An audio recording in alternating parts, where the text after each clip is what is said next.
ദൈവത്തിൻ്റെ ഏറ്റവും പ്രിയമുള്ളവരെ, അവിടുത്തെ സമാധാനം ഞാൻ ആശംസിക്കുന്നു. ഇന്ന് കർത്താവ് നമുക്ക് നൽകുന്ന ദൂത് അപ്പസ്തോല പ്രവർത്തനങ്ങൾ 3:15.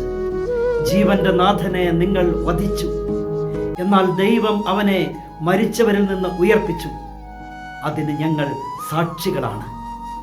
ഓരോ ഉയർപ്പ് ഞായറും നൽകുന്ന സന്ദേശം നീ വിജയിക്കുമെന്ന, ഓരോ മനുഷ്യനും നൽകുന്ന സന്ദേശം നീ പരാജയപ്പെട്ട് തീർന്നു പോവില്ല, നീ ഉയർത്തെഴുന്നേൽക്കും, നീ വിജയിക്കും, നീ അത്ഭുതമാകും, അനുഗ്രഹമാകും. ഇന്നിൻ്റെ സങ്കടങ്ങളിൽ ഓർത്തു പോയേക്കാം, എൻ്റെ കഷ്ടതകൾ ദൈവം അറിയുന്നില്ലേ? എൻ്റെ കണ്ണുനീർ ദൈവം കാണുന്നില്ലേ? എൻ്റെ പ്രാർത്ഥന അവിടുന്ന് കേൾക്കുന്നില്ലേ? എന്നെ എന്തേ അവിടുന്ന് ഉപേക്ഷിച്ചത്?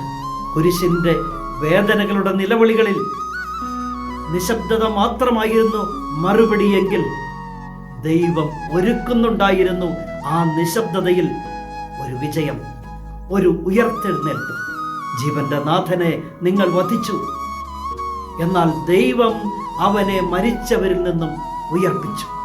ദൈവം ഉയർപ്പിക്കും, ദൈവം വിജയിപ്പിക്കും, ദൈവം അത്ഭുതമാക്കും.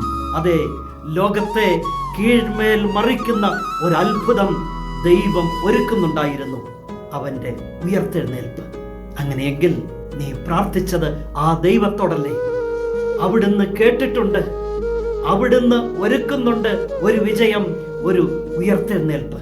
എത്ര ശക്തർ മറുപക്ഷം നിന്നാലും, ആരെല്ലാം കാവൽ നിന്നാലും, ഏതെല്ലാം പൂട്ടിട്ട് പൂട്ടിയാലും അതെല്ലാം തകർത്തെറിഞ്ഞ് നീ ഉയർത്തെഴുന്നേൽക്കും, നീ വിജയിക്കും, നീ അത്ഭുതമാകും, അനുഗ്രഹമാകും.